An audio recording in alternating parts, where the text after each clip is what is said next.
হবিগঞ্জে পিস্তল উঠিয়ে ফাঁকা গুলি ছোড়ায় নীলফামারী ৩ আসনের সাবেক সংসদ সদস্য রানা মোহাম্মদ সোহেলকে পিটুনি দিয়েছে স্থানীয়রা। জব্দ করা হয় পিস্তল এবং ১৭ রাউন্ড গুলি। ১৩ জন ক্ষমতাশালী ব্যক্তিকে হাজির করা হয়েছিল, যাদের বিরুদ্ধে জুলাই এবং আগস্টের যে মানবতা বিরোধী অপরাধ, গণহত্যা এবং অন্যান্য অপরাধ যেগুলো আন্তর্জাতিক আইনের অপরাধ, সেগুলো সংগঠনের দায়ে তাদেরকে উপস্থিত করা হয়েছিল। আজকে প্রধান আসামি ছিলেন শেখ হাসিনা। শুধুমাত্র তাকে রক্ষা করা এবং তাকে ক্ষমতা রাখার জন্য এই অপরাধগুলো সংঘটিত হয়েছে এবং এই সমস্ত অপরাধের সবচাইতে বড় দায় হচ্ছে শেখ হাসিনা। দৃশ্য দেখে ভবিষ্যতে বাংলাদেশে যারা স্বৈরাচারী হওয়ার এতক্ষণ দেখছিলেন সংবাদ শিরোনাম, এবার দেখবেন বিস্তারিত ভিডিও দেখার আগে আপনার কাছে ছোট করে একটি অনুরোধ, আপনি যদি এ ধরনের আপডেট নিউজগুলো সবার আগে পেতে চান অবশ্যই চ্যানেলটি সাবস্ক্রাইব করে রাখবেন। দর্শক চলুন কথা না বাড়িয়ে একের পর এক ভিডিওগুলো দেখে আসি।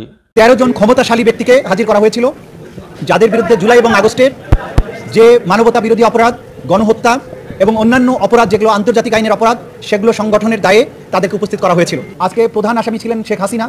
শুধুমাত্র তাকে রক্ষা করা এবং তাকে ক্ষমতা রাখার জন্য এই অপরাধগুলো সংঘটিত হয়েছে এবং এই সমস্ত অপরাধের সবচাইতে বড় দায় হচ্ছে শেখ হাসিনা। দৃশ্য দেখে ভবিষ্যতে বাংলাদেশে যারা স্বৈরাচারী হওয়ার স্বপ্ন দেখেন, তারা যদি শিক্ষা গ্রহণ করেন, সেটা আজকের দিনের জন্য একটা বড় লেসন হবে বলে আমরা মনে করি। আজকে এই আন্তর্জাতিক অপরাধ ট্রাইব্যুনালে বিগত সরকারের আমলের ১৩ জন ক্ষমতাশালী ব্যক্তিকে হাজির করা হয়েছিল।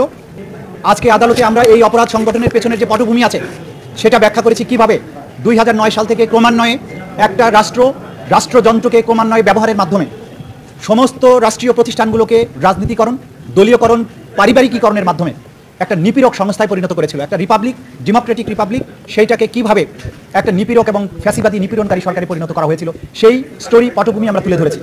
যেই পটভূমিতে একটা রাষ্ট্র ক্রমান্বয়ে জনগণকে বিভিন্ন সময় হত্যা করে, আমরা বলেছি পিলখানা হত্যাকাণ্ডের মাধ্যমে প্রতিরক্ষা ব্যবস্থাকে ধ্বংস করা হয়েছে, শাপলা চত্বরে সাধারণ মানুষকে হত্যা করার মাধ্যমে প্রতিবাদী জনতাকে স্তব্ধ করা হয়েছে, ডিজিটাল সিকিউরিটি অ্যাক্টের মাধ্যমে মানুষের বাকস্বাধীনতা, অন্যায় এবং নিপীড়নের বিরুদ্ধে যে ভয়েস জনগণের, সেটাকে রুদ্ধ করা হয়েছে। এইভাবে একের পর এক গণতান্ত্রিক প্রতিষ্ঠানগুলো ধ্বংস করেছে, নির্বাচন ব্যবস্থাকে ধ্বংস করেছে, শুধুমাত্র একজন ব্যক্তি বা তার পরিবারকে ক্ষমতায় রাখার উদ্দেশ্যে। এটা একটা রাষ্ট্রের যে চেতনা, সেইটার বিরুদ্ধে তারা অবস্থান নিয়েছিলেন এবং সেটা করতে গিয়ে আজকে প্রধান আসামি ছিলেন শেখ হাসিনা। শুধুমাত্র তাকে রক্ষা করা এবং তাকে ক্ষমতা রাখার জন্য এই অপরাধগুলো সংঘটিত হয়েছে এবং এই সমস্ত অপরাধের সবচাইতে বড় দায় হচ্ছে শেখ হাসিনা এবং তার নির্দেশে তাকে ক্ষমতায় রাখার উদ্দেশ্য বাস্তবায়নের জন্য আজকে বাকি যে ১৩ জনকে উপস্থিত করা হয়েছিল, তারা ক্যাবিনেটের সদস্য হিসাবে সরকার দলের বিভিন্ন দায়িত্বশীল পদে অধিষ্ঠিত থেকে, কেউ সরকারের আমলাতন্ত্রের মধ্যে যেমন স্বরাষ্ট্র সচিব ছিলেন, তারা এমপি ছিলেন, ১৪ দলীয় জোটের নেতা ছিলেন, রাজনৈতিক সহকর্মী ছিলেন। তারা সবাই মিলে এই অপরাধগুলো সংগঠন করেছেন নৃশংসভাবে। ২,০০০-এর মতো, ১,৫০০-এর অধিক ছাত্র তরুণ জনতাকে হত্যা করেছেন, ২৫,০০০-এর বেশি মানুষকে আহত করেছেন। গোটা বাংলাদেশ জুড়ে নৃশংসতা চালানো হয়েছে, সিভিলিয়ানদেরকে নিষ্ঠুরতম পন্থায় হত্যা করা হয়েছে। হত্যার পরে তাদের লাশ দাফনে বাধা দেওয়া হয়েছে, আহতদের চিকিৎসা করতে বাধা দেওয়া হয়েছে, লাশকে পুড়িয়ে দেওয়া হয়েছে, দাফন করতে দেওয়া হয়নি, গোপনে দাফন করতে বাধ্য করা হয়েছে। হসপিটালে চিকিৎসার পরে মৃত্যুবরণকারীদের ডেথ সার্টিফিকেটে পোস্টমর্টম করতে দেওয়া হয়নি, ডেথ সার্টিফিকেটে লিখতে দেওয়া হয়নি যে গানশট ইনজুরিতে মারা গেছে। এই ধরনের অপরাধ সংগঠন তারা করেছে, তারা আজকে উপস্থিত করা হয়েছিল।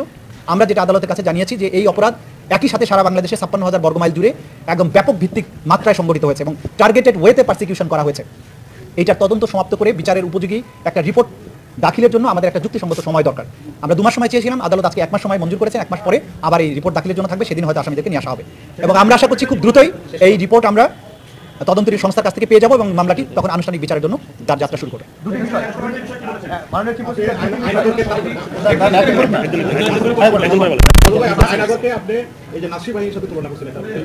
হ্যাঁ, আমরা বলেছি, আমরা এই পটভূমিতে যে এখানে মানবতা বিরোধী অপরাধ শুধু যে জুলাই আগস্টে হয়েছে তা কিন্তু নয়।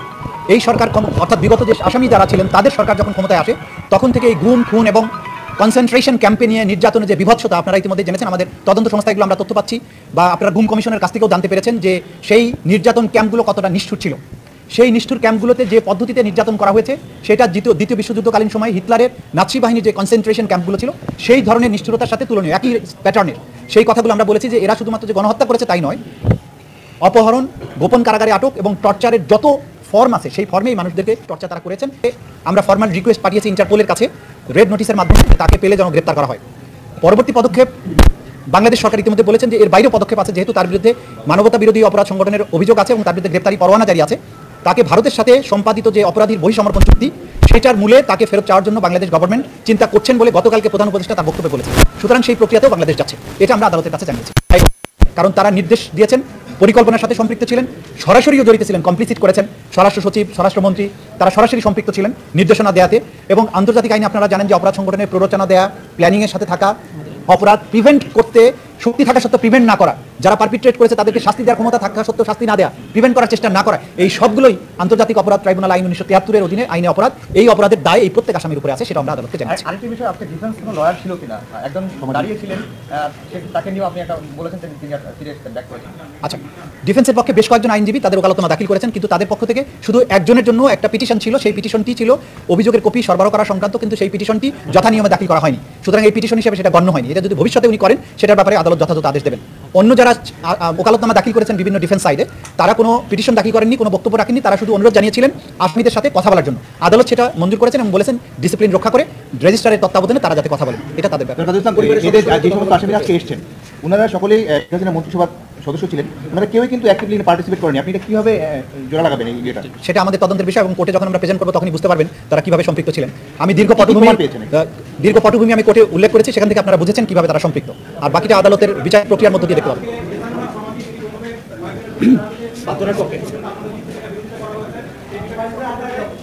না, এটা ব্যাপারে আমরা জবাব দিতে চাই না। কোর্টের মধ্যে বলেছি, আপনারা জানেন যে উনি তো নিজের থেকেই নিজেকে প্রত্যাহার করেছেন। আমি শুধু কোর্টের কাছে একটা তথ্য তুলে ধরেছিলাম, তারপর উনি নিজেকে প্রত্যাহার করেছেন। এটা নিয়ে আমরা কোনো বক্তব্য রাখতে চাই না। আর কোনো প্রশ্ন? জি, কতজন এক্স্যাক্টলি সংখ্যা আমার কাছে জানা নেই, 5-6 জন হবে। এখন পর্যন্ত যে সমস্ত তথ্য প্রমাণাদি পেয়েছেন, তাতে কি জুলাই আগস্ট গণহত্যা এর বিরুদ্ধে ছবি না বলতেন, মানে আপনারা যে পরিমাণ তথ্য প্রমাণ পেয়েছেন? তদন্ত চলমান আছে, তথ্য প্রমাণ যথেষ্ট পরিমাণে আছে, আরও এগুলো প্রক্রিয়াধীন আছে, সময় হলে জানতে পারবেন। Thank you. ওনার ব্যাপারে যে যদি এরকম আদালতে হাজিরের ডেট থাকে, তাহলে অন্য কোথাও রিমান্ড বা কোনো কিছু থাকলেও যেন এরকম একটা নিয়ম করা হবে। না, নিয়ম না, এটা তো আদালতে যখন হাজিরা থাকবে উনি যেখানে থাকুক এখানে প্রেজেন্ট করা উচিত। তো সেটা হচ্ছে যে কমিউনিকেশনের কোনো হয়তো প্রবলেম হয়েছে, সে কারণে হয়তো আনা যায়নি, পরের সময় এটা তাকে আনা হবে। Thank you. দর্শক দেখছিলেন এই ভিডিওটি, এ সম্পর্কে যদি আপনাদের কোনো মন্তব্য থেকে থাকে অবশ্যই কমেন্টে লিখে পাঠাবেন। এবার দেখে আসবো আরও একটি গুরুত্বপূর্ণ আপডেট নিউজ।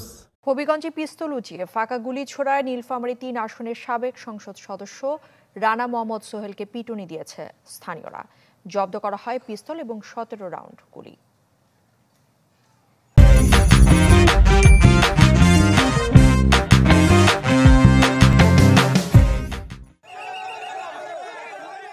প্রকাশ্যে পিস্তল উঁচিয়ে ফাঁকা গুলি ছুড়ে আলোচনায় নীলফামারীর 3 আসনের সাবেক সংসদ সদস্য মেজর অবসরপ্রাপ্ত রানা মোহাম্মদ।